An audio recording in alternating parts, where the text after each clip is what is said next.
Okay, good afternoon, everybody.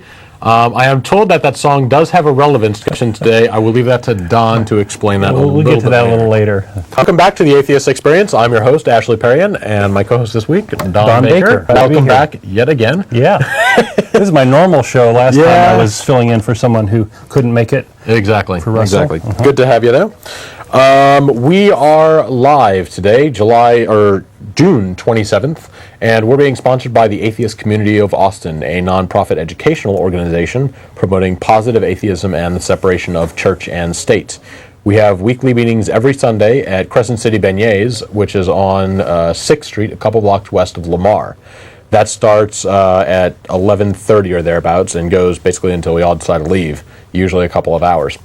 That's every Sunday, save the third Sunday of every month when we have our lecture series at the Austin History Center on 9th and Guadalupe. That starts around 12:30. I believe it was last week, and we just discussed some ACA business. Is in a month, the third Sunday of July. I can't remember who the actual speaker is, but it's a lawyer coming in or attorney from the ACLU, I believe. And they'll be talking about something regarding church-state separation, but exactly what, I'm not positive on. As soon as we know something, we will let you know. Other activities that we regularly do, every Thursday we have Atheist Happy Hour at Antonio's Tex-Mex, which is on the southbound feeder of I-35 just south of 1-3. That starts at 7:30, and it's a pretty decent turnout lately. It's an excellent thing. Like to just hang out, talk, have beers, have Mexican food, basically chit chat. It's a good time. That's every Thursday at 7:30. Also, every other Saturday we have our internet audio show, The Non-Prophets, which is hosted by atheistnetwork.com. It's a streaming MP3 file. Every other Saturday. The next one being this upcoming Saturday, July 3rd. And that is just atheist news, reviews, and gossip and talk. Hour and a half, excellent show, 2 to 3:30 if I didn't say that. And I believe that is it for our normal scheduled announcements. Anyway, again, this is the Atheist Experience. We are live today on Sunday, and we are going to be getting callers a little bit later. First, we're going to go to Don Baker to please explain our music of the day.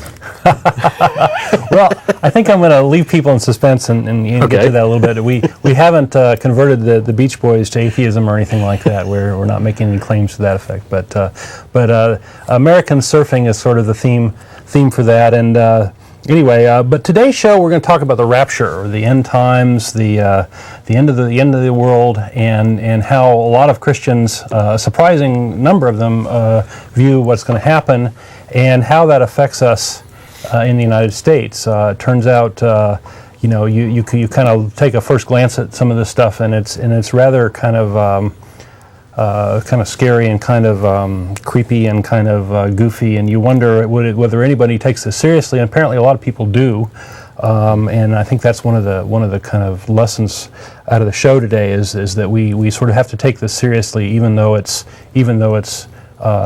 junk, in my opinion. Yeah, so much nonsense, because a lot of people believe it, and a lot of those people are in effect dealing with it. So we have this rapture thing, right? This is effectively about Christ's return, right? The return of Christ, and this was prophesied in the Bible, in Revelations and other places. And I guess I want to start out by saying that Christ said he'd come back, but he said he'd come back real soon. And, real soon... that was 2,000 years ago. Yeah, behold, I come quickly, that sort of thing. And so, a lot of the people that believe this are biblical literalists. So they take every word quite seriously, but they're happy to kind of skip over this part or gloss over it or whatever. And so we have... Jesus is probably promising to come back real soon. He doesn't, so I consider that a false prophecy, or something to those time frames off, if nothing else. Right, right. There's another related prophecy that's worth mentioning too, and that is God giving the covenant with Abraham, giving the lands of Israel, yes. which at that time encompassed a lot of the Middle East, to the Israelites, and in effect that wasn't upheld because they all disbanded and left there, went their separate ways or whatever. And this plays heavily into this whole thing too. So we have the Old Testament Abraham story and the New Testament Jesus returning, and both of these kind of flow into this rapture idea. So we have in the rapture there's a lot of related ideas here, and I'm going to try to explain it as best I understand it. We have this notion of dispensationalism, which is a belief that the Bible can be broken up into 7 different ages, and we're living in the 7th age, and the end of that age will be punctuated by Jesus returning. Okay. It's also called, there's a lot of debate about the details of that. You also hear the term millennialism, which refers to the 7th age. That Jesus is supposed to return. So these ideas were kind of born in the early 19th or late 19th century by a guy named John Darby, and became fairly popular in the early 1900s in the Scofield Reference Bible. Cyrus Scofield kind of made this popular. In the 70s, we saw Hal Lindsey's The Late Great Planet Earth that really brought this out and kind of tried to relate it to a lot of the politics that was going on at the time. At that point, I think they equated Satan with the Russians, because the Cold War was still kind of very much in effect there. And now more recently we have Tim LaHaye and Jerry Jenkins with their Left Behind series promoting it yet again. And really bringing it into the popular culture. So that's this dispensationalism. There's another related idea that's called Christian Zionism, which is basically, Zionism is the idea that the Jews should have a homeland, which is not horribly controversial, but the Christians' approach to it is that the Jews should have a homeland because the Bible says that the Jews have this, we're given this land by the covenant. It was prophesied on the Bible, therefore it's going to happen. Right. So. And you see these guys promoting this, and it's turned into a very strong movement in the United States where we have these Christian Zionists influencing our policy with Israel, and basically Israel is sort of untouched. We send a lot of money there. We help them in a lot of ways, and any discussion against that idea is that it is turned into is called anti-Semitism. That if you don't buy into this idea, you are basically one step away from a Nazi or whatever. So that's going. There's also a strong part of Christian Zionism, a strong movement to convert Jews to Christianity, because although it's their homeland and all that, and a necessary step to rapture, which we'll talk about in a little bit. They have to be converted to Christianity, otherwise they're going to just burn before Jesus comes, because it's all about Jesus, and anybody who's not converted is not in the picture, doomed, absolutely.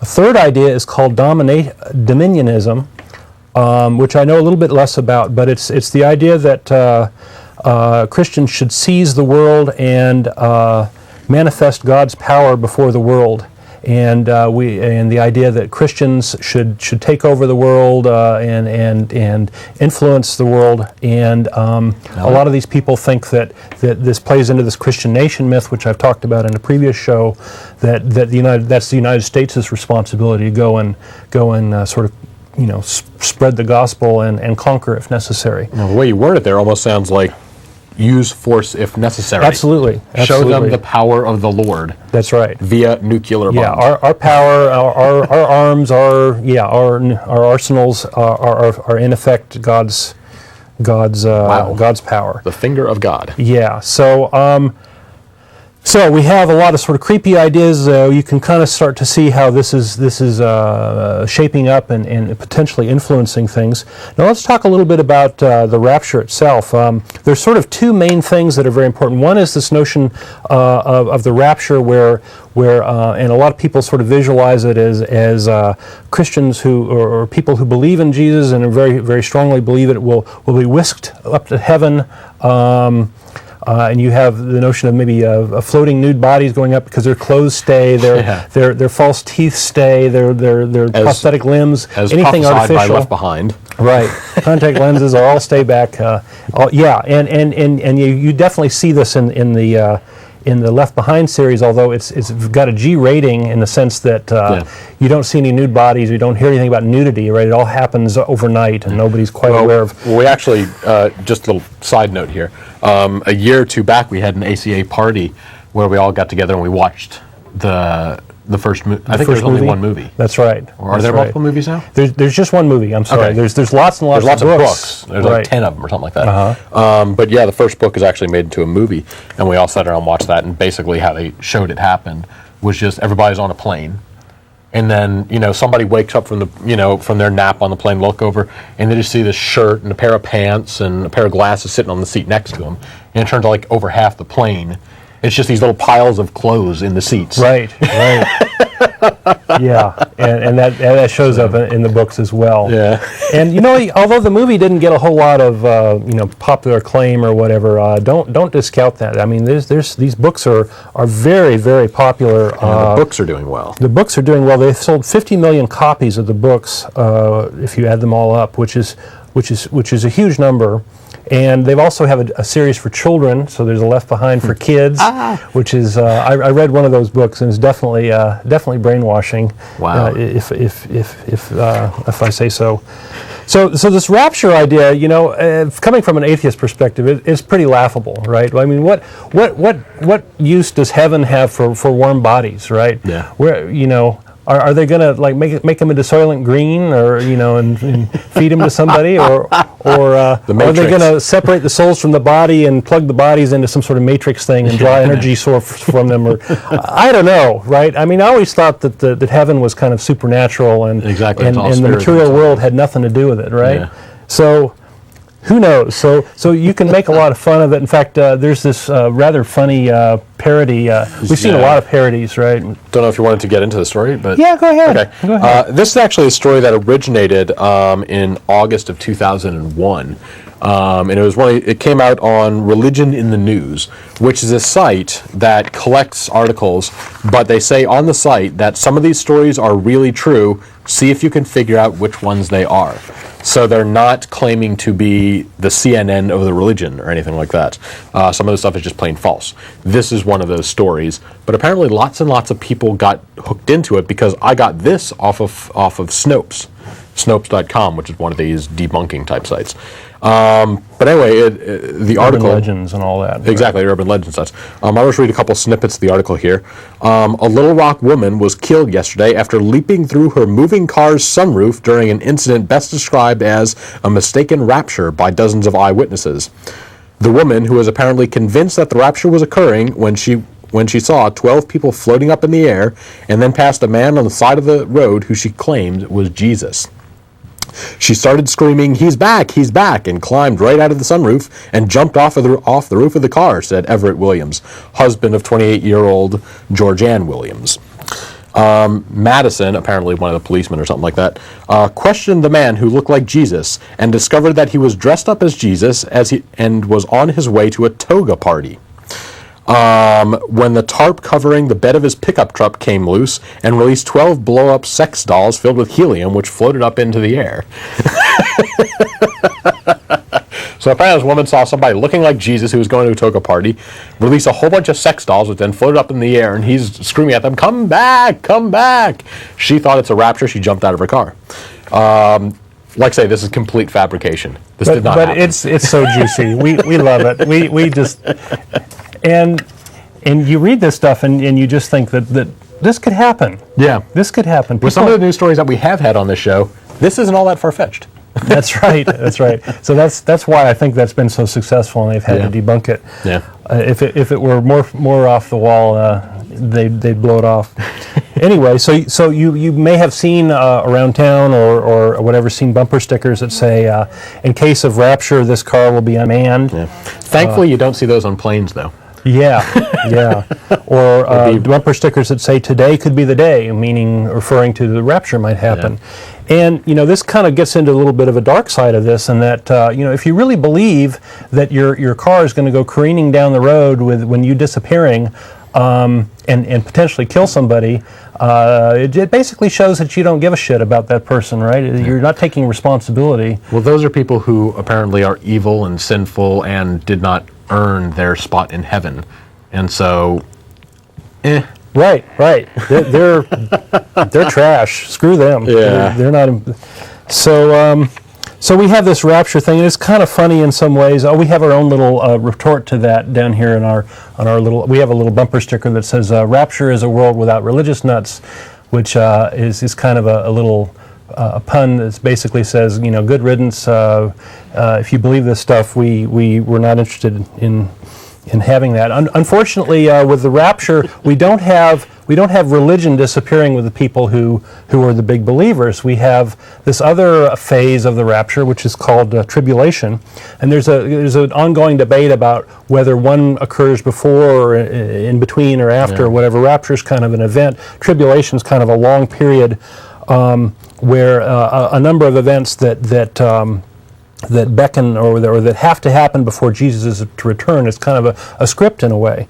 And the tribulation has the state of Israel being established and them capturing a lot of the old biblical lands, which includes parts of Syria, quite a bit of the Middle East, it turns out. We have a rebuilding of the third temple at the Dome of the Rock and all Aqsa mosques. Okay. So we're going to have to tear down these mosques that, of course, the Muslims consider Jerusalem one of the holy lands as well. So they'll get kicked out, and the temple rebuilt. From everything I had seen, the rapture was always supposed to happen before the tribulation, because I was essentially that's basically what happens in this, and this is called, I think. It's either premillennialism or postmillennialism. I can't remember which. Okay. But there's a little bit of a debate about that. And because I was under the impression that the tribulation was going to be a bad time on Earth. Lots of wars, lots of bad things happening. Right. So the rapture was essentially saving these people from that. That's right. So, and so the next step in the tribulation is that the legions of Antichrist. Antichrist is supposed to rise, and he will have these vast armies, and they'll be deployed against Israel, and there'll be this huge world war, during which Jews will either convert to Christianity or be killed and burn in hell, and then Jesus comes back, and all is wonderful again. And everybody who believed in him goes to heaven, including the people, I believe, that had been killed all along. They'll be reassembled, rematerialized, and anyway, so. And as I said, there's some dispute about the order, but we sort of have this script, and we have a lot of people very fascinated about how world events kind of map onto this script, right? And we, the fact that we have the nation of Israel, with the people reassembling there, was basically a big event in this scenario, right? And we have them grabbing more and more land, and that's part of the scenario as well. And it's part of this. Let's see, Iraq is Babylon is associated with Iraq has Babylon, which is considered where the Antichrist is supposed to come from. And so in the current versions of this, there's been lots of different variations of this. In the current one, we have Saddam Hussein being the Antichrist. Of course, he's in jail somewhere, and not very powerful. So maybe it's not him. Maybe it's somebody else. Could be. Well, he has yet to come to real power and break out and take over the world. And I guess the Antichrist is supposed to be reborn or whatever as well, just like Jesus was. Israel is seen as kind of a portal or a key to this whole scenario. Jesus is supposed to return there. The people are supposed to rapture wherever. Apparently, a lot of Israelites Israelis are supposed to be killed during this. In fact, so many there's supposed to be a big sea of blood created. Yeah. And so the music has to do with my visualizing this is Americans surfing into Israel on this sea of blood, which is not a very pleasant sort of image. Yeah, you're not picking the music. And if this doesn't creep you out, something is really wrong with you. Go get therapy, okay? Don, you're not picking the music anymore for this show. So this begs the question, do we want this to happen, or do we want to prevent this from happening? Right? Are we trying to make this script go on? Are we feeding the fires of this so that we make Jesus come back? I mean, what could be better than going to heaven? I mean, heaven is eternal bliss. Yes. Bringing Jesus back, that's like eternal orgasm or something. I don't know what it is. It's just so damn wonderful that it's worth destroying the world for. Yeah. Apparently. Well, from my understanding, again, if you believe this nonsense, this is going to happen. This was prophesied in the Bible. This will happen. Right. Now, we may be able to affect the time frame, but even that would be highly unlikely. God's got a plan. That plan is going to happen. Mm-hmm. So we can't affect it. So this is going to happen, according to these strange people. Right. Who believe this nonsense. Yeah, some people think that Jesus is going to descend from the clouds at the end, and that kind of gets into the surfing theme too. We have these guys surfing with their surfboards up as they're doing the parasailing and all that, or jumping down I don't know. So we can sit and laugh at it, and you can kind of say why it's stupid. I mean, I really think that this is the epitome of what's bad about religion. We have the application. We have people digging through the Bible and creating nonsense. We have this live and let die sort of attitude. Screw you if you're not a believer. Holy war is a part of God's plan, and it really plays on people's fears and sense of powerlessness. People in times of war, in times of chaos, people feel very unsettled, and this sort of plays into those fears and encourages them to believe in the Bible, believe in these prophecies and all this bunk, and they sort of give up, if you will, on reality, give up on trying to make things better, and I think that this is just really awful. And it's a defeatist attitude. Yeah. So we've sort of said why it's not a good thing, right? Okay. But it's easy to say, well, these are just a bunch of wackos off in the corner believing this stuff. But that's really not the case. This is a big business. We've mentioned the fact that. So it's a big bunch of wackos off. Yeah, it's a big bunch of wackos. So let's talk about numbers.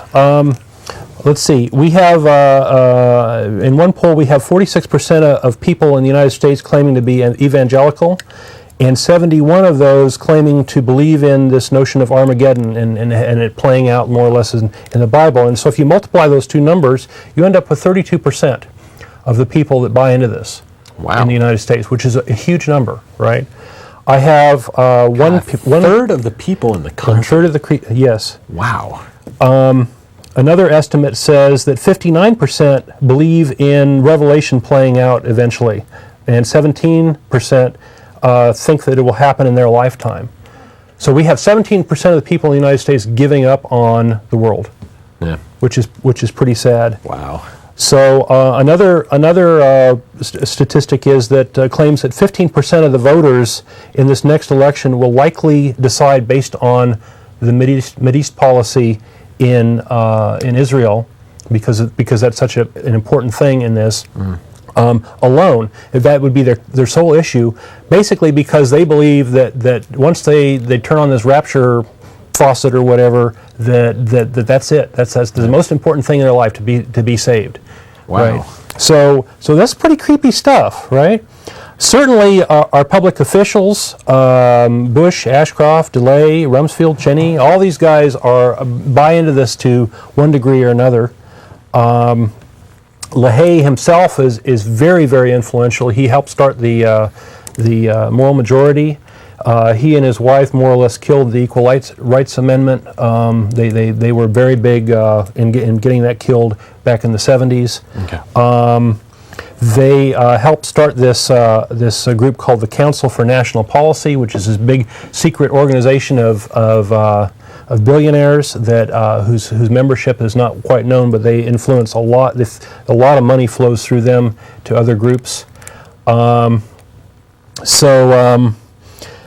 have Bush clearly influenced by Christian Zionists. We have him doing an about-face on foreign policy, where he was trying at one point to go for peace in exchange for land, and when the Christian Zionists spoke up, that whole thing was reversed. It's unacceptable to give land away. Tom DeLay, which is one of the most powerful congressmen, has a plaque in his office that says, "This could be the day." And I say that speaks volumes. He buys into this, right? So what effect does it have? Well, if the world's going to end in 30 years, screw the environment. Why waste any time at all on the environment? Yeah. Right. So this notion of stewardship of the world that a lot of Christians claim to believe in is all pitched by this whole idea. Who cares? This notion of working together across nations in the United Nations is basically killed by this idea, so that because there's this notion that as part of the tribulation there'll be Antichrist rising and there'll be one world government, right? And people associated that with the UN, and so and that might explain.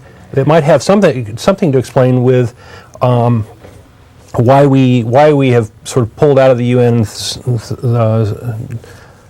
snubbed our noses at them. Then what I'm going to do is I'll go into one more little thrust here and talk about the Middle East and Israel, which is the third main thing of the effect of this, and then we'll take some callers. So if people want to call in and get in the queue, that'd be great, because we need to screen our callers. And so in the Middle East, as we said, this whole Israel prophecy that was false, of course. People think it's coming true with the nation of Israel. We see this very odd thing going on. We have Israel that a lot of the conservative Jews believe that yes, they are the chosen people, and yes, this is their land, and they're not very popular in that region because they've displaced a lot of Arabs from what would otherwise be their holy land. So they're not very popular, and they kind of feel like the world's kind of against them. So they're happy to take help from anywhere they can, and they get a lot of help from the United States in the form of this Christian Zionism. Okay. And the Christian Zionists are sort of helping them in a lot of ways, in very practical ways, sending a lot of money. The U.S. foreign policy is very much influenced by this. But it's a rather creepy thing, because the Christians think that, oh, well, this is the key to our salvation, and you're just a stepping stone. We're gonna step all over you when the time comes. A few of you will be saved. But the rest of you, if you don't convert, screw you. And so we have this sort of odd mix of those two, and then we have the Muslims in the Middle East being displaced from their holy land. And by the way, I think the Quran has a similar end of the world myth as well, but it doesn't involve Christians. They're not part of that picture. They're not anyway. So that's pretty goofy. So I think that with this lens, you can start to see a little bit of U.S. foreign policy, and especially what's going on in the Middle East, and it starts to make a lot more sense given this perspective. And I'd say that I have to say this: public policy based on fantasy, war, destruction is bad. Okay. That's the atheist perspective here. We're going to go out on a limb here. Fantasy, destruction of the earth. These are bad things. Okay, we should, as a nation, we should be very much aware that our foreign policy is being influenced by these things, and you actually have to look for it in the news right now. It's not front page news, and it should be, because Yeah. If they can make proof positive studies of things that are real and base policy on that, then I'm all for it. This is purely fantasy. It's purely brainwashing and just wishful thinking and such. Right, mass delusion, no concern for the effects, no sense of responsibility. Exactly. I mean, if you want to, kill yourself to go to Jesus, knock yourself out, but leave the rest of the world out of it. Exactly. So I think we can go to callers now. Okay then. All right. Again, we are live today on Sunday, June 27th, and we are a live call-in show, so we have the phone number up on the screen. Go ahead and give us a call if you got any questions or comments. And we are going to go on to Rowan. How you doing? Hi. Sorry. Okay. My first time calling. Okay, welcome.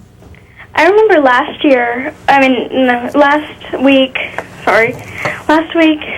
I tried to call in because you said that you don't celebrate Christmas because you're not a Christian. Yeah.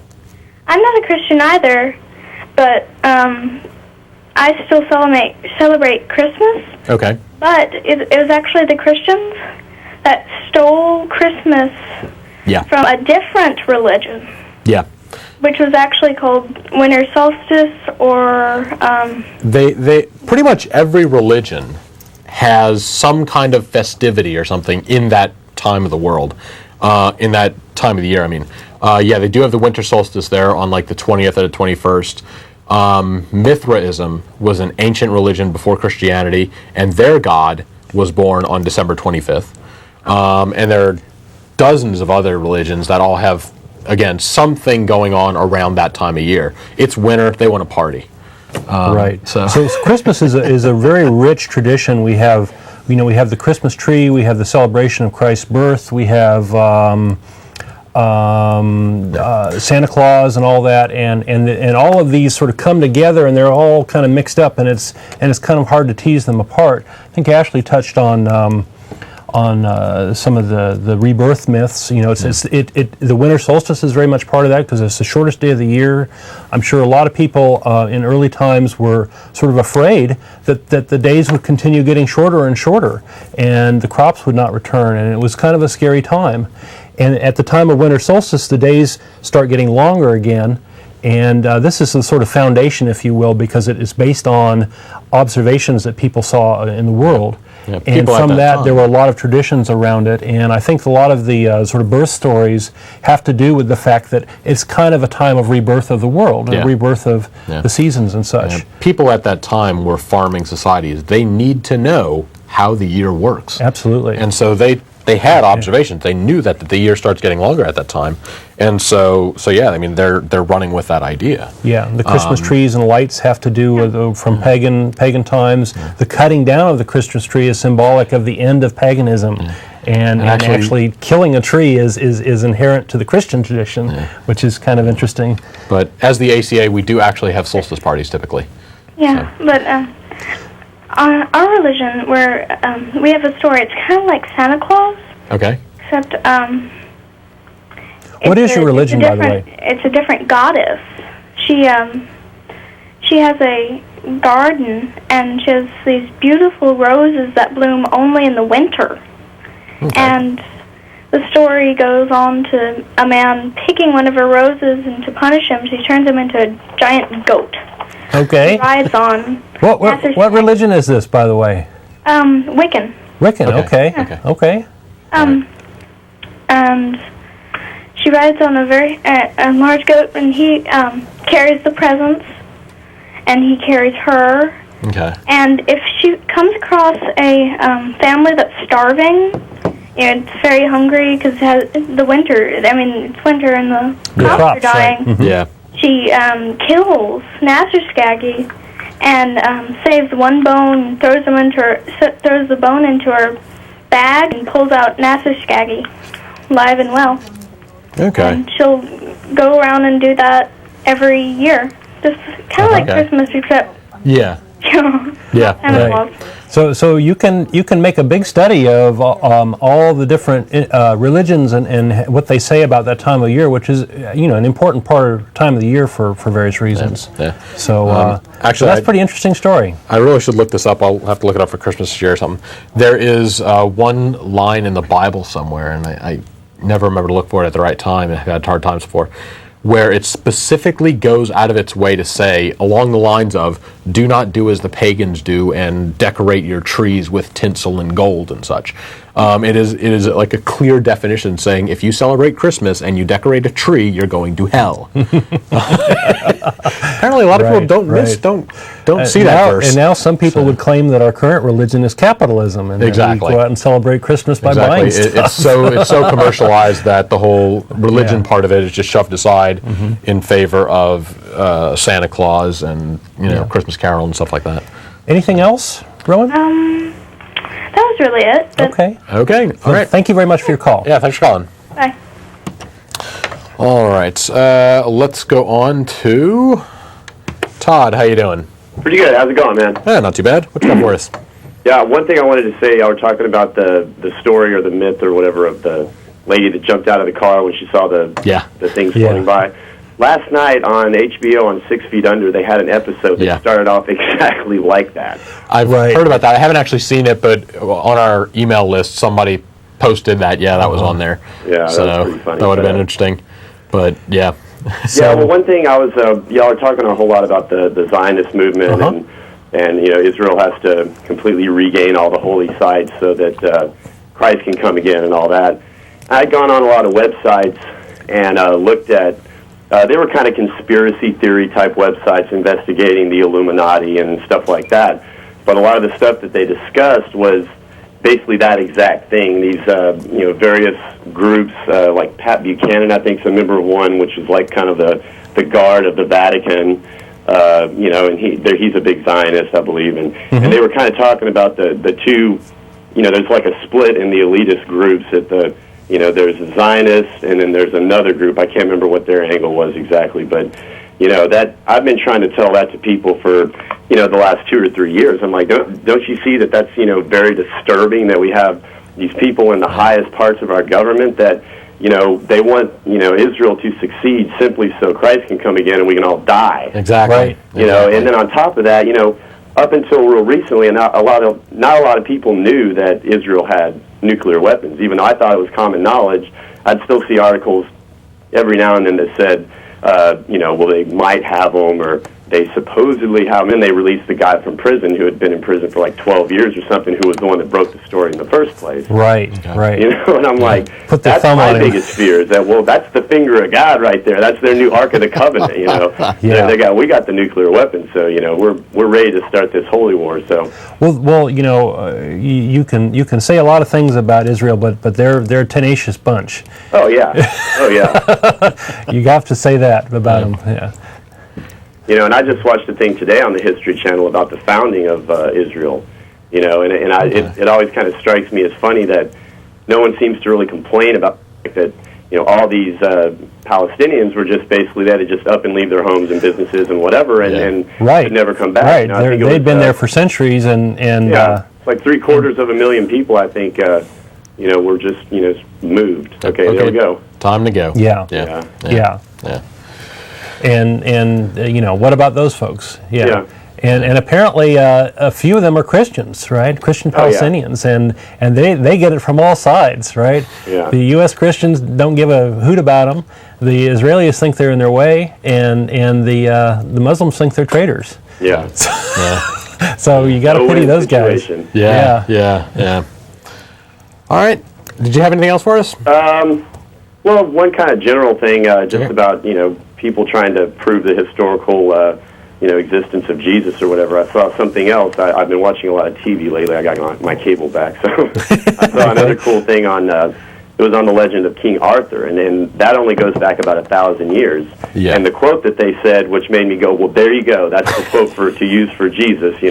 Was, well, the farther and farther back we go, the smaller and smaller he gets until, when we get back to when he supposedly existed, he was, if he did exist, he was, maybe a lord or something, or, he didn't have this huge, kingdom with, knights and a round table and all this crap. And, and that only goes back 1,000 years. It's like, well, think of a myth that's 2,000 years old. Right. And, it's going to be very difficult. It's just ridiculous to me that People love a good yarn, you know, Yeah. and they love to embellish it, and over time that becomes part of the main thing. Yeah, And absolutely. I've always kind of assumed that Christianity, a big part is just orally telling these stories generation after generation after generation. Before they ever get written down, and then after they're written down, the same thing happens. So yeah, that just things get blown out of proportion, and you know what was once kind of a non-event, all of a sudden is really, really important because it's been told 30,000 times. And y'all were talking with Ashley a while ago about, you know, different religions and how they have similar kind of stories. And the one I always bring up to a lot of people is Helios, the sun god, who, you know, if you look at images of him, he looks pretty much like Jesus. He's got the big, you know, fiery halo, you know, the beard and the mustache and the blonde hair. And he was born on December 25th. And I think he may have had a virgin birth in some of those other characteristics, but I'm not for sure. Yeah, the virgin birth story is actually very common thing. Yeah, exactly. Turns out. Yeah. So. Okay, well, that was about all I had. Y'all are doing a great job, man. Keep it up. Okay, thanks a lot for calling. All right, bye. Right. Thank you, Todd. All right, let's go on to... Yeah, we did a show a while back about the virgin birth and on that, and just how flimsy the virgin birth of Jesus story really is, and how it was based on a twist of words, a mistranslation that was at one point, and exactly. And pulled in from earlier religions and all that. So yeah, it's a very common thread amongst all religions of the virgin birth and being persecuted and killed for your beliefs and stuff like that. It's Well, birth itself is pretty magical, right? Yeah. So. Even the Throw a little more magic magical. Yeah. So. All right, let's go on to, I believe, okay, a lot of our stuff just went kerflooey. I'm going to talk really, really quickly. Just next week, Karen Glasser's going to be on. I'm going to go over a little bit next week, I believe, on Christian scientists. And I'm just going to read one thing really quickly out of this book. This is... Yeah, we had a caller call in last show and bring up the topic. Exactly. The old host of the show actually called in last week and said that he had been working over some tax forms and saw some kind of exemption or whatever that you can get if you're a Christian scientist. And he was wondering about details on that. Well, I didn't know anything at the time. I've since done some reading on it, figured out that, yes, you do get an exemption if you're a Christian scientist under very special circumstances. And so I'll be going over that next week. But just reading over some of the Christian Science beliefs and dogmas, they are a really scary bunch of people. Just to read really quickly from this is a book called Handbook of Denominations in the United States. It basically just tells what is the basics of the Lutheran belief versus the Protestant versus the Catholic versus whatever. It's a good reference book. It's an excellent reference book, yeah. But going back to the Christian Scientist, what they say is healing is not held to be miraculous, but divinely natural. Disease is understood. Now this is the key phrase here. Disease is understood to be basically a mental concept that can be dispelled by active Christian discipleship. What that translates to is that diseases are not real. They don't actually exist. It's all figments of your imagination. And if you pray more, then you can be healed. So apparently these people don't know anything about viruses and bacteria and toxins. Because they as far as we know, just exist. Yeah, they are a very scary bunch. Yeah, and you got to pity the, I mean, it's one thing for an adult to say that and make decisions about his health based on that, but what about their poor children? Exactly. There have been tons of lawsuits against these people and how they basically deal with their children because they don't a lot of times seek any kind of medical attention, and the kids have died from very, very, very simple things. Which a single shot of penicillin or something could have saved their lives, but they just don't do that. So, anyway, on to more callers. We have got Laura. How you doing? All right. How are you guys? Yeah, pretty well. What you got for us? I've heard you every now and then talk about this, but I just wanted to mention it again. I am a Christian, and I'm not calling to change anybody's minds because the fact of the matter is, I know that's not the case, but I would like to stress that among many Christians, there's not a screw you attitude toward other believers or non-believers. Okay. If you look at Jesus' life, his teachings are about how we live now, most of them, as opposed to the afterlife.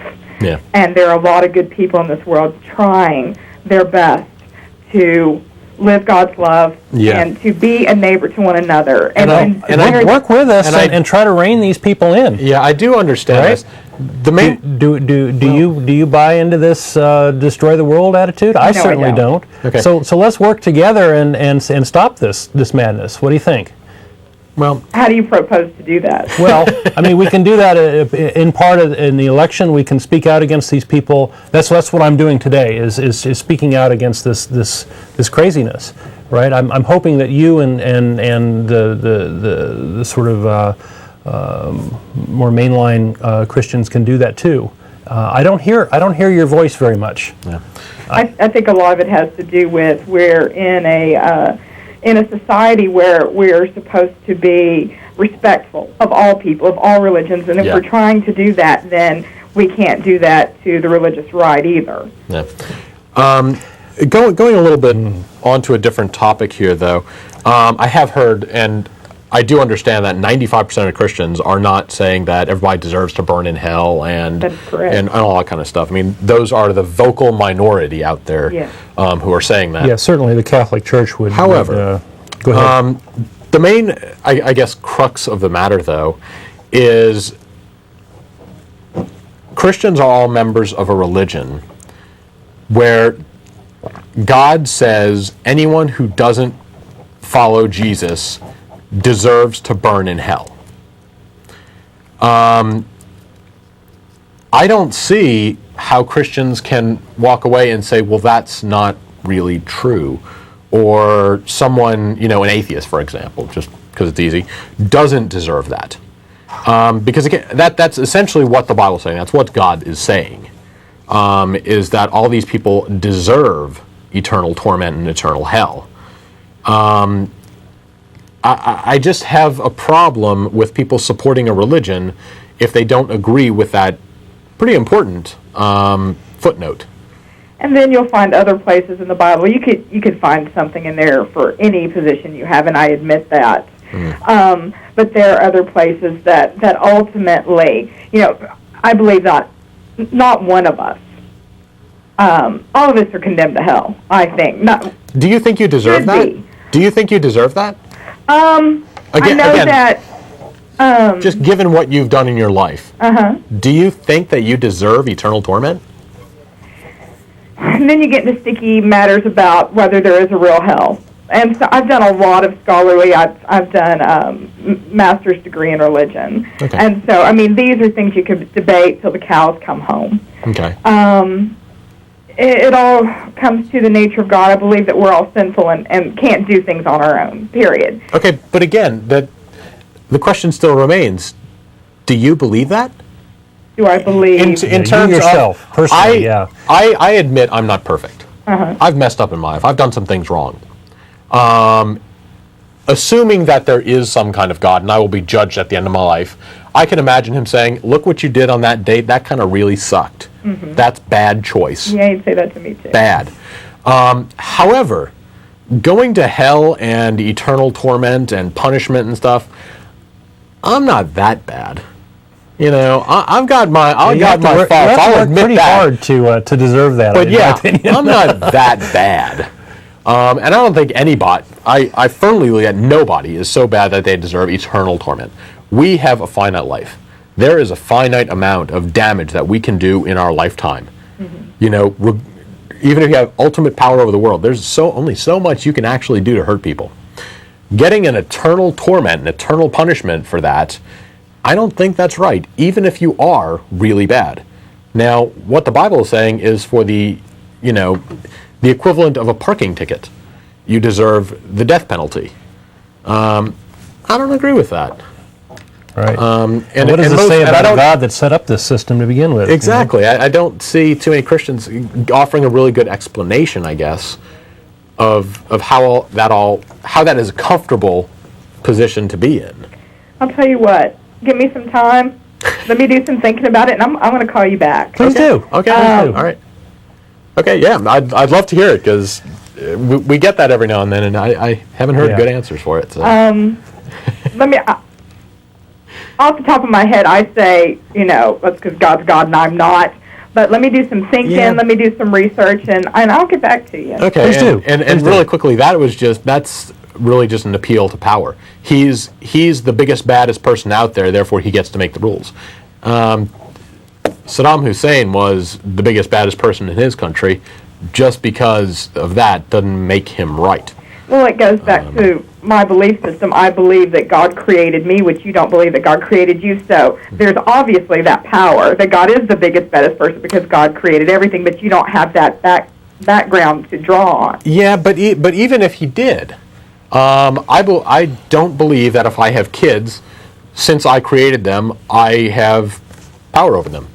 And if I want to, I killed them, I can, I brought you into this world, I can take you back out again. I don't agree with that. These are other sentient beings, even a pet. I don't think that I can, I bought my cat, I can do with him pretty much whatever I want. I don't agree with that. And so God saying that he's going to create all these, sentient little beings out there that he can, I created them, I can take them back again. I don't agree with that either. So. And it also, you can also look in the Bible of, there's some people say the Old Testament's a vengeful God, the New Testament's a loving God, which that is not true at all. No. And also, when you're with your view there, you're kind of splitting God and making God, the good God or the bad God, and when it's not that simple. Okay, all right. But let me do some thinking, let me do some research, and I'll call you back. And I thank you for listening. And and I just want to stress again that there are a lot of good Christians that don't have a screw you attitude toward the peoples of this world. Yeah. I usually try and be careful when we get onto the wackos to say these are the wackos who are the vocal ones out there. 90% of Christians are very reasonable, normal people. So yeah, I understand that completely. Occasionally we may go off on a tangent and start railing off on these people, but we know they're not the majority. Thank you, guys. Yeah. It was good talking to you. Okay, thanks a lot for calling. Bye-bye. Let me add something to that. We are for religious tolerance as well, but you have to draw the line somewhere. If somebody is really doing something destructive or harming other people, absolutely, it's time to speak out and stop that. Exactly. And that's the situation that we have here. Yeah, I certainly respect other people's rights to freedom of speech and the right that they have the right to believe whatever it is that they might want to believe, whatever religion that they have. I also have the right to question those beliefs and say, look, your ideas are nutty. For these reasons. Now, you as an individual, I'm not attacking you. I'm saying that you have some ideas which don't make a whole lot of sense. And so that's basically just an open dialogue. I don't agree. The caller was right. In this country, we do have this idea that beliefs are cherished things not to be questioned. I don't agree with that in any way, shape, or form.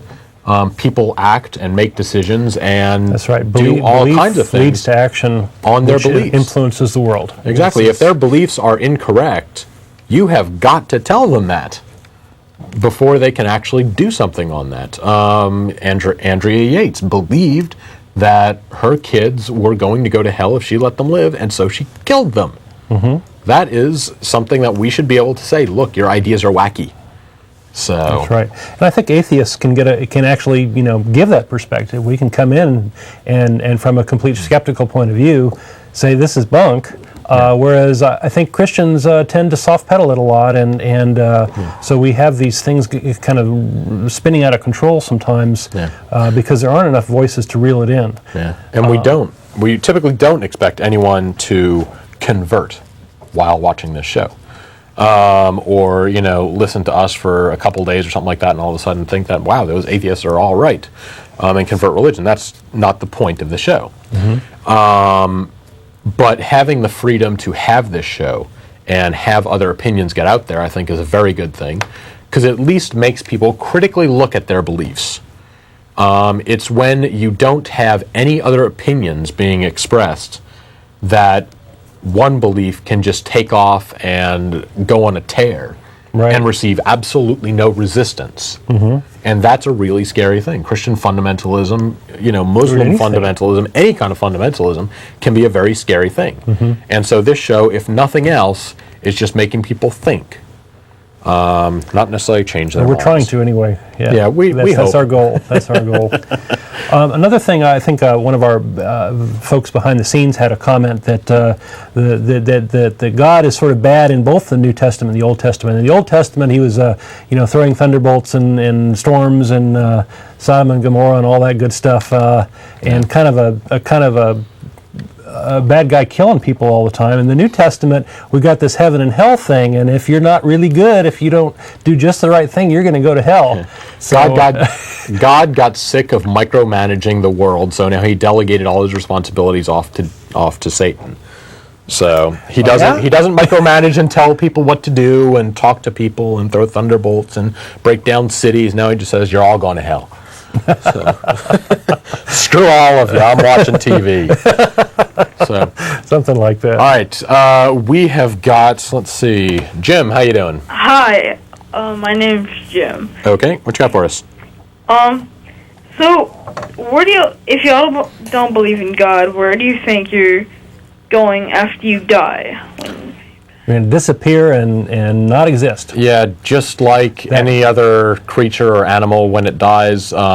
Life is a chemical process. I have chemical things going on in my brain, my heart's beating, all these things are happening. When that stops, I stop. As in my consciousness, my brain, my everything just stops. So where would your soul go? We don't believe in souls. Yeah, what soul? So we value life as we're alive right now. We value it quite a bit because we don't believe there's an afterlife. Okay. Yeah. Oh, so you just think y'all disappear? Well, our identity and our consciousness and all that stops. Our bodies decompose. All that good stuff. Yeah, what makes me, as in my beliefs and my ideas your and personality. my personality and stuff like that, that is not something that is separate from the flesh and bone me. It's a part of me. And so when my flesh and bone stops doing what it does today, then my personality stops doing what it does today, and what makes me is just not there anymore. If you have a car and you start taking it apart, when do you take out the part that says this is a car? Yeah, it doesn't happen. It's all there. Yeah, when does it stop well, the running? engine's just the engine. You can replace it, and you've still got a car. Yeah. So y'all don't believe in afterlife? Nope. No. Y'all believe in ghosts? Nope. No. No. Now, all of this goes on a little bit. Atheism is simply lack of a belief in a God. Full stop, period. That's it. But God doesn't have anything to do with the afterlife. Exactly. So y'all don't think y'all go to hell? We tend to be skeptics by and large. We tend not to believe in things that we don't have evidence for, strong evidence or proof. Exactly. We're skeptics of other things. Atheism is simply lack of a belief in a God. But beyond that, we don't believe that there are spirits or ghosts or paranormal, psychics, fortune-telling, Bigfoot, all that stuff. It all goes in the same category for us. Okay. And do y'all believe in gays? Like, do y'all strongly...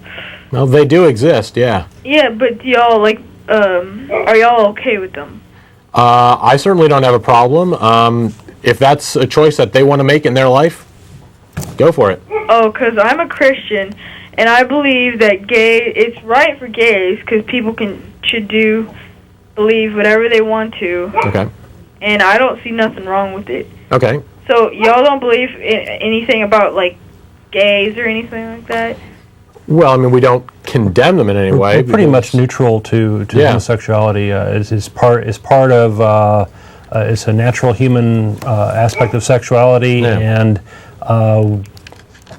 don't make any statements one way or the other about it. We're not out actively condemning it like a lot of Christians are, for example. Yeah. I see no reason that they should not be allowed to do whatever they want to do, because I don't see any actual harm coming from it. Now, if it caused some kind of harm in the world or relationships or whatever, then it might have a problem. But I don't see anything that's actually causing problems, so okay. And so I really strongly believe in atheism, and I just want to switch over to atheism right now.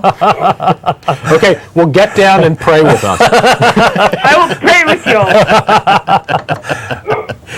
Okay, did you have any other questions for us? Yes. Okay. One or two more. We got other callers waiting for us. Oh, y'all do? Yep, we got other callers. Okay, I got two more questions. Okay. Really quick.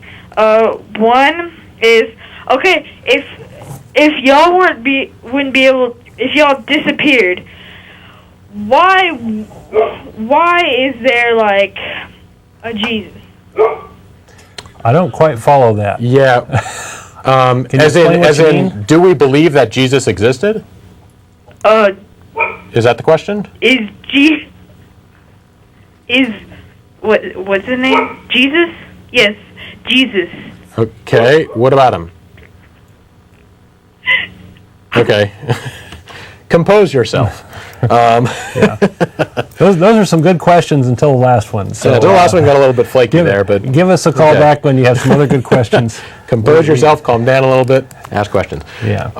Anyway, we're going to go on to, let's see, Robbie, how you doing? Hey, buddies, how you doing? Hey, what's up? I'm a Christian myself, and I heard the Lord in the Bible, and I just want to let you know that I went to church, and I'm not afraid of nobody. I'm a brave guy. Okay. And the souls, inside you is a love soul. Okay, but again, we haven't seen any proof or evidence that a soul actually exists. Yeah. So I just want to let you know. Okay, but provide us some evidence. Yeah, provide us with if something. If you've got this evidence, provide us a reason to believe in it. Yeah. Rather than I could just go up to you and say, you know something, there are pink unicorns. Yeah. And I got them in my backyard. I know about that. I just want to let you know is... Okay, well, I don't. I didn't know it was such a popular thing that you had pink unicorns. Okay, I was praying for the people, like in a whole country. Just praying for them. Okay. And I just want to let you know that I will listen to the Lord and praise the Lord of my Jesus as Savior. Okay. Well, listen, guys. You do that. Let's go and peace out. Okay, thanks for calling. And while you are praying and asking for the world to be saved, we atheists are going to be out there trying to actually do something to actually save the world. Try and actually make it a better place to live for people here and now. Because we don't believe that God or any other saviors out there is going to be saving our butt. We have to do it ourselves. It's under our own steam power that we're going to make this world a better place. Anyway, let's go on to Shelly. How you doing? I'm doing well. How are you? Yeah, pretty good. What you got for us? So I don't get confused here. Okay. I wanted to respond to the lady that had called in earlier. Laura, I think was her name. Yep. Mm-hmm. She had the master's degree and all that. Yeah. Which is weird, considering that if I had a master's degree in theology, I'd be able to quote you some Bible verses, but that was just me. What I wanted to do is I wanted to make a couple comments on the fact of when you said that Jesus says that we deserve to burn in hell if we don't do good. Well, actually, that's not correct. Okay. What's correct is I have sinned just as much as you have. There's no difference between you and I, and I'm a Christian. Basically, Jesus was sent to die for our sins, and if we choose with our free will, if we choose to believe, Jesus is the Son of God and the Savior, then at that point, Don's going back and forth. Yeah, sorry. A little kink in my neck. I'm not reacting to you. Okay, I just thought that was funny, so I'm like, oh, God, shut up. But that if we choose to bring him into our life that way, that is what will get us to heaven. That doesn't erase. I will still be held accountable for every sin I've ever done. The difference between you and me is that if I truly believe it and I live it in my heart, per the Scriptures, then my reward is I get to spend eternity with Christ and God. Okay, but the question still remains: for the sins that you've done, do you think you deserve hell? It doesn't work that way, though. See, that's why the question's not easy. I can't say, I mean, yes, of course I deserve hell. Because, I mean... You think you honestly think that you are so terrible that you deserve eternal torment? Per God's word, yes, I do. If Jesus had not been sent down... Okay, I'm gonna have to go back to what you said a little bit earlier and say you and I have sinned the same amount. I disagree with that. Either that or I think my punishment, I don't think I'm that bad. Not the same amount, but we both committed sin. We're both guilty of it. Okay, but again, I mean, just going back, comparing this to, let's say, U.S. law, just because it's easy. I don't consider good and evil, good and bad, yes, no, sin and good, to be a black or white issue. I'm not perfect. So assuming that there was some kind of final judgment, I would say, I don't get, 100% full reward because, I messed up a couple times. But I don't think I deserve, eternal punishment. Not that bad. I don't think if you get a parking ticket, you should get the death penalty. Well, which essentially is what the Bible says. No, it's not. It's not at all. Basically, it says that, He gave us life. He sent His Son down, John 3:16, God so loved the world, blah, blah.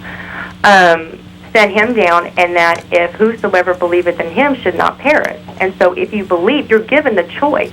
You're given the choice. You're not deserving anything. But again, that's not really a choice. That's right. If I hold a gun to your head and say, you have a choice, you give me your money or die, that's... I walk into a bar. What choice is that? That's not how much money I have. I walk into a bar with a shotgun. And I go up to the manager and say, got a nice place here. Be a shame if something happened to it. But I tell you what, you give me $50 a week and you'll be okay. Nothing's going to happen to it. Is that fair? No. Is that just? No. So essentially God's coming down and saying, heck of a life you got there. Be a shame if you had to burn in hell for all eternity, isn't it? No. But I tell you what, I got my son here. You believe in him, you'll be all right. Right. So that if it wasn't fair for me with the bartender, why is it fair with God and Jesus? Because you're human and He is holy and perfect. That doesn't answer the question, though. Just because He's bigger and more powerful doesn't mean that He gets to make you buy this whole thing. On a more historical tip, have you guys ever read The Case for Christ by Lee Strobel? Yeah. You have? And what did you think of that? Logical loopholes out the wazoo. Really? I actually, the first chapter I want to say is around 23 pages. As I was going through it, I was just seeing these things that this doesn't make any sense, or this leads to this logical assumption, or whatever. And I wrote a rebuttal to it that was about as long as the actual chapter itself. He skips over a lot of things there. It's a good coffee table type. It gives some decent answers to things, but it really leaves a lot of stuff unanswered. Well, because a lot of things are unanswered, but because there's a lot that we don't know. I mean, even as. But that's not a reason to place full trust into. But that's why you have faith. But faith, I don't agree, is a good thing. My dad left for work every day when I was little. I had faith he'd come home, and he did. I mean, it's just that's the reason that He's given us the free will, because you can't force someone to love you. And faith in something like that is a valid thing. When I see a chair, I have a certain amount of faith or trust that when I sit down, it's not going to collapse. Right. Because I have, historical evidence, I guess you could say, that every time I sat down, it's worked, except a couple. But in stretching that out to say that there's some all-loving, all-knowing, all-powerful person living in the sky who created the world and loves me and really cares about my sex life, I don't think that deserves the same amount of faith, because I don't have any evidence of it. I've never been shown. Well, you had evidence that your dad was going to come back, because he did it a few times, right? Exactly. Well, and like I said, to counteract that point, the fact that we're in my personal life where I've had proof of there being, Christ living in me is, been personal things that have taken place in my life, because, whereas some previous people that call in and say they're Christians, they kind of conform to rationalizations of other things that make it okay to live in the world, whereas, and then also contributing, saying that, well, religion and and being a Christian is the same thing. Well, it's not, because there's many, many, many religions out there, and some of them are fruitier than a day is long. So, you know, it's insulting to me as a Christian to say, oh, you're religious. No, I'm not religious. I'm a Christian. There's a difference. And, you know, Christians, it's not our place to judge, because God will do that. And I have a best friend that's gay. I have a best friend that is gay. I love him to pieces. I don't agree with what he's doing based on what I believe, but that doesn't mean I'm going to shun him and not be his friend. So I hate it when people get the wrong impression about something that they may not have a lot of information on. Okay, so assuming, again, that the Bible is true, and in, we'll say 50 years from now, you're both at the gates, God says, okay, you lived a pretty good life, you're a Christian, you get to come in. Your friend, sorry, not so kind to him, he's going to go to hell.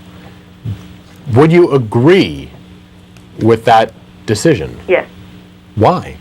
Because Do you think that that friend is so bad? Because I'm not getting into heaven based on my deeds. I'm not getting into heaven based on the fact that I'm a great person. So just the fact that he didn't believe in Jesus means that he should burn for all eternity? That was his choice, and there's a repercussion for it, and that is the repercussion. It's real similar. If I go out and blow somebody's head off, that was my decision to go and murder someone. Yeah, and you deserve to be punished for that. Correct, and I'm going to be sentenced to prison for that. That's my punishment. Now, if I had chosen to not kill him, then I'd be fine. It's kind of along the same principle. Now, going back to, again, U.S. law, just to make the analogies here, because I know a couple of these. If I have a product and I just package it up in a box and send it to you, and then send you a bill a couple days later saying, you know, that book I sent you would cost $10, so can you please send it to me? I have no legal recourse to do anything to you. You can keep that book or whatever it is and not pay for it, because I can't give you something and then demand that you pay me for it. So, in a separate vein, in addition to the idea that I don't think I'm so bad I deserve to go to hell, I also don't think that God has set up things, and I don't think it's fair that he set things up, that he has already created me, condemned me to hell, and given me a way out, but only if I accept it. You don't believe anything in life is predetermined? Well, not exactly that, but I don't think it's fair that he said, look, you're going to go to hell unless you do this. That's not really a fair choice. Again, if somebody walks up to you and says, give me your wallet or I'll shoot you, that's not really a fair choice. That's illegal in our country. And I think that should be illegal. You know, God shouldn't be doing that either. If he's a moral and just and good being, he wouldn't do that. But if there were no consequences to anyone's actions, then anybody could do anything they wanted, and everybody would get to go to heaven, or everybody would go to hell. Okay. If souls don't take up any space at all, what's the problem? I mean, is it a zero-sum game? Do I compete for the same slot in hell that you do, and so you have to be better than me? Is that the game here? No, because you're still stuck on who's better. You're still judging yourself against me or against someone else, when the true thing is that... Yeah, because it's a valid comparison. I have a problem back at square one here, where we're talking about sin. I think the whole concept of sin is bogus. I think it's a bastardization of the idea of personal responsibility. You do something, it affects other people, it hurts them or whatever, you are responsible for that, and you're responsible to them. And if you break a law, you are punished by the government or whatever, and you are responsible. It's not like you get a get out of jail free card because you believe in Jesus. And all that. I think that's just a scam. I think that's religion coming in and screwing up this whole idea of responsibility and inserting itself in there, that Jesus somehow has, because he died, he defeats the whole game, and you get to have no responsibility at all. I think that's bogus. Let's make yet another analogy. Analogies are fun. I feel bad because I'm keeping you on the phone for so long, and there's a bunch of people on hold going, yeah! No, but this is good. This is the point of the show. Okay. I'm glad I could help. Of course. Okay, this is the question I had years and years ago. Is that you have two people. One is somebody who goes along and lives their life trying to do good. They help out the poor. They donate money. They, rescue wild animals and stuff like that. They don't believe in God. They don't believe in Jesus or anything like that, but they live a pretty good life. They die by trying to save a bus full of children that's burning on fire. Because they don't believe, they go to hell. Now, somebody else murders 35 people and goes to prison, and just before he gets the lethal injection goes, "Oh my God, I was wrong. I'm so sorry about all of this. I accept Jesus as my Savior," and da-da-da-da-da. He gets to go to heaven. If he means it. Of course. I don't think that's fair. And it isn't. I'll be totally honest with you. It's terrible. Okay. I think it's horrible. I cry when I think about the fact that my own father, maybe, who was a wonderful man, and Catholic, but I know has no personal relationship with Jesus Christ, that if something happened to him tomorrow, it's very quite possible that he's not going to end up there. But you're supporting the God who set the rules up that way. Yes. See, that's where I draw the line. If I see that's where you think I'm crazy. if I see injustice, I want to speak out about it. I want to say, no, that's not right. The injustice, from my point of view personally, the injustice to me is not the fact that people sin and that people do good or bad. You could be the best person in the whole world. You could be the worst person in the whole world. Doesn't matter to me. Matters to me. Well, you know what I mean. I'm talking about in this conversation that's taking place right now. The injustice to me is that they don't really sit down and read the Bible, and that they don't really sit there and think about it and go to someone who knows about it. Don't take another, including me, don't take another human's, account or interpretation of what the Bible could be, unless it's someone who is very well versed in that, as well as the historical aspect of it. Because you're right. You do need to be convinced. It says in the Bible, "Seek Him out." He'll answer. We don't choose Him; He chooses us. That's the way it works. When you have a feeling or a notion, and you feel this presence, and if you've never experienced, you won't know what I'm talking about. But if you do, then you know, and then you go forth and you better mean it, because it says in the Bible that they much rather have someone come forth and mean it than someone come forth. So how do you know it's not the devil tricking you? I know. You know, okay. Because the Bible tells you. In the Bible, if you read the Bible, it talks about the devil. It talks about what he's capable of. What if the devil wrote the Bible? The devil didn't write the Bible. Oh my goodness! I can't believe you said that out. I'm just asking. Hey, it is the Atheist Experience. I feel like I need to put my phone down because the lightning might come right now. No, he didn't. I think it's a reasonable question. How do you know that there wasn't malicious intent from day one? Because there's actual historical evidence when they go back to research in the New Testament, Matthew, Mark, Luke, and John.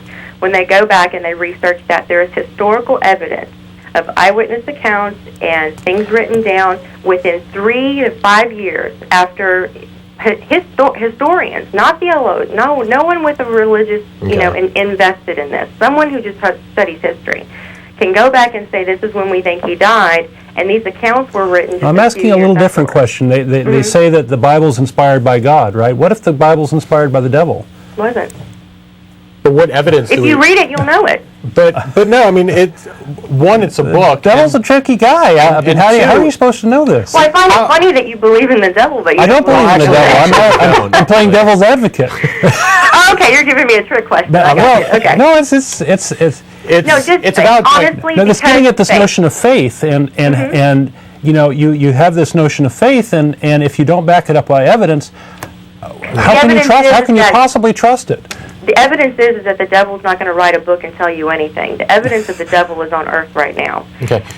But the basis remains. You're putting faith in a book, essentially, the Bible. Scripture. What evidence do you have that is correct outside of your own beliefs, which could be faulty? Because historians have actually proven that when the apostles wrote in the New Testament, they actually can go back and trace amongst other people that have written accounts that aren't even in the Bible, just outside people back through history, There's actually, I don't even know if people know this, but there's actually something referred to as the quote-unquote the Q, where they say, oh, there's additional information that Jesus said, and all it is sayings. I mean, the Bible is a book just like any other book. Yeah, exactly. You know, it's all relevant to the fact that these men, you know, but back then they said if you studied those type of people, that whole age, that they did not just write down these crazy, wild stories just to do it.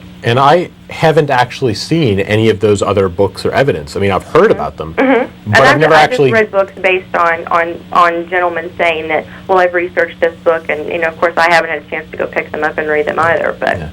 But yeah, I mean, the one or two very, very fractured accounts that I have heard of Jesus outside of the Bible, the main one being Josephus, is basically that's been, you know, pretty much all theologians and historians have said, no, that's completely bunk.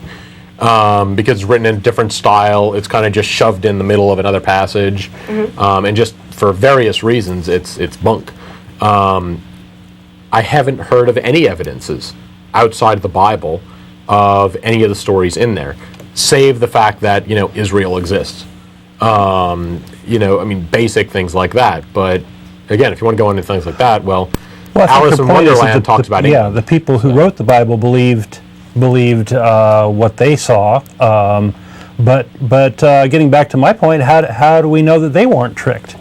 You know, just because the story's, you know, 2,000 years old doesn't necessarily, and the person writing the story believes it's true, doesn't necessarily mean that it's fact, right? Well, if someone, okay, we have the Iliad. That's fiction. That was at least as old as the Bible. If you and I were standing on a corner and we both saw someone shot, and the police go to take our report, you're going to give a different account than I'm going to give. Just because you're human and I'm human, and when people, even though you see the exact same thing, you interpret it a different way. Yeah, but we're talking about, what about a supernatural deity that can set up the shooting and you know, make us believe things? Well, no. Why not? Why would a supernatural deity? Nothing, you know, that would... Satan's supposed to be pretty God powerful guy. Well, okay, that's different. I mean, if you know, he were to do something terrible like that, then fine. But I mean, my point to that is that people, the Bible is, God spoke to people like Moses and Abraham, and these are their accounts that were written down in a timely manner and have been passed down. Just like my grandmother gave me, you know, her diary that she had when she was a little girl, and she was born in 1904. It's been passed down for generations. You're getting back down to the fact that the whole thread here is faith, and the key question is how do you know whether it's good or bad? You mean the Bible? Yeah. Being it? You're saying that there's discrepancies in the different stories and stuff because they're written by people. How do you decide that this is something that was written by a person, and where it says that insolent kids should be stoned? People. Yeah, but again, it goes back to the choice of how do you decide when the Bible says that insolent kids should be stoned, that you decide that doesn't really apply, versus love thy neighbor, that does apply. How are you making decisions in the Bible to say this verse is true and good and follow it, this one not so much? Well, because in some of the stoning, and when God had most of his wrath, which was in the Old Testament, because at that point there was no, as you know, Jesus was not, wasn't his time yet. Yeah, he had sacrificed goats then. He would have, you know, stories of how they, you know, if you were an adulterer, if I went and cheated on my husband, I would be stoned to death. Well, of course, we don't do that nowadays, but that was the custom back then. There again, that's actually more evidence to show you that these stories were taken down at a certain time in history when things were taking place and they had certain customs. That doesn't make what the meaning of it is not accurate and not purposeful. So you're saying basically God changed his mind? No, he didn't change his mind. I'm just saying that if I wrote a story today, early on he said that if you do something bad, you have to be stoned or you have to sacrifice a goat to make me happy again. Now he's just saying that, well, forget all that other stuff before. Things changed once Jesus came down and was sent as our Savior. Things weren't the same way as they were in the Old Testament. That's why we have the New Testament. What happened to people in the Old Testament? It depends. Who didn't have the option of Jesus? It didn't depend. God took up, a lot of people just took them up. They had no death. They actually just went to heaven. And then others perished. Okay. All right. I didn't mean to get off on all these tangents. I just wanted you guys to be able to know that, I mean, because the first 3 phone calls before me just weren't helping me out at all. I don't know who those people were. But I just, wanted to make the point that, please try not to confuse religion with Christianity. Well, Christianity is a religion. Yeah, it is a religion. One of many religions. But not all religions mean they're a Christian. Of course. That's my difference. Of course. And so and to people that don't know that, and you just say religion or the religious, then they go and flip the channel to E! Entertainment and see somebody who's a Scientologist. And, oh, yeah, by the way, we're going up into space whenever we all die. It's going to be great. You want to come? I mean, that's a religion. They're nonprofit. They get the same perks as I, get at our church. But that doesn't make them Christian. Yeah. That was my point. Well, yeah, we understand that there are definitely, obviously, other religions out there. We just don't see any religion offering any more evidence that it exists and it is the true way than any other religion. Well, and again, so Christianity gets put in the same bucket as other forms of Christianity. I can see why you would say that, and my only comment to that, which is not a concrete evidence, I cannot show you written proof. My only belief is that I have faith in that when that day comes and the end of the times come, which God will choose, we won't. And when that happens, then at that point everybody will be like, "Oh yeah, she was right." Yeah. But again, it's that whole going back to faith thing that we find kind of scary. Yeah, and it is very scary because it leads to this, rapture stuff and this. Andrea Yates, help the world to make Jesus come back. You know what? And and no one can make him come back. I mean, he'll come back when it's his time. But going back to the faith thing, I mean, Andrea Yates had faith. And that's kind of the scary part of it all. But that doesn't mean that she was correct in her faith, and that doesn't mean that she was truly a Christian. That's true. But unless you have something to base your faith on, some kind of real evidence and solid, then it's a slippery slope. Then it's a very scary thing. And I think he meant it for it to be that way. That's why we don't have any black and white. So he meant for Andrea Yates. I think that's why we have a lot of religious wars. The previous comment that you made when you said that we don't have anything to actually see it when you want to base your faith on something. I can go base my faith on my dog if I want to and think that he's God. I mean, that doesn't mean I'm not crazy, and I mean there is a connection there, God and dog. Flip it around. No. I'm teasing you a little bit. They're laying right here listening. I'm teasing you a little bit. Sorry. No, that's okay. I don't mind. I mean that's part of it. I mean, I'm sure you guys have to defend a lot against people that are really crazy, Southern Baptist kind of Christians who really want to go after you and destroy what you're saying. And I think you're right. I mean, we're supposed to question things. That's why if the thoughts wouldn't pop in our head if it wasn't supposed to happen. It's just those who make the decision to, follow Christ and go, then, my favorite thing to tell people when they ask me is that if you're right, I lose nothing. But if I'm right, what do you lose? Good old Pascal's wager. Yeah, that's we lose the planet, and that was the subject of that. And also every religion typically has its idea. See, when that happens, I won't be here, so that won't really concern me. But that's the scary thing, though. We care about the future as atheists. But again, Pascal's wager. You brought up a good one. There are other religions out there that say you should believe them. God says don't believe any other religions. Right, and all the other religions are false. So how do you say that this one's right and that one's wrong? I could say that you will get eternal reward if you pay me $25 every single week. Because the difference is that... And you have no evidence, nothing to back it up, so just in case, you should pay me. No, I think the difference is that religion is man-created. Man-created religion. He created... We agree. Lutheran. He created Baptist. He created Catholic. Whatever you want to... Whatever denomination you happen to be. But being a Christian is in the Bible, and I believe what's in the Bible. Man created the Bible, too. Yeah. Per the fact that they either walked with Jesus in the New Testament and wrote down what they were told, or in the Old Testament, they wrote down what they saw and were told by God. Behold, I come quickly, Jesus said, right? Okay. So somebody's a liar in all this. Jesus didn't come quickly. We're running out of time. I know, I don't want to keep you guys on the phone anymore. I just appreciate you kind of battling it out here with me for a little bit. That's we appreciate your call. You bring up some very, very interesting points, and I personally like to read things that are anti-Christian as much as I do Christian, because I like to always have a comeback for everything. So Exactly. Thinking about things is always good. it's good for everyone. Thank you very much for calling. You're welcome. Thank you. Okay. All right, and thanks everybody for watching. Thank you Thanks very to our much. callers, and sorry for the few callers we didn't get in. Yes, if you did not get a chance to get on the air, or you have other comments that you think of during the week, tv@atheist-community.org. We do take emails, and if we get some good ones, we'll read them out over the air. Thanks everybody for watching. Have a great week, and we will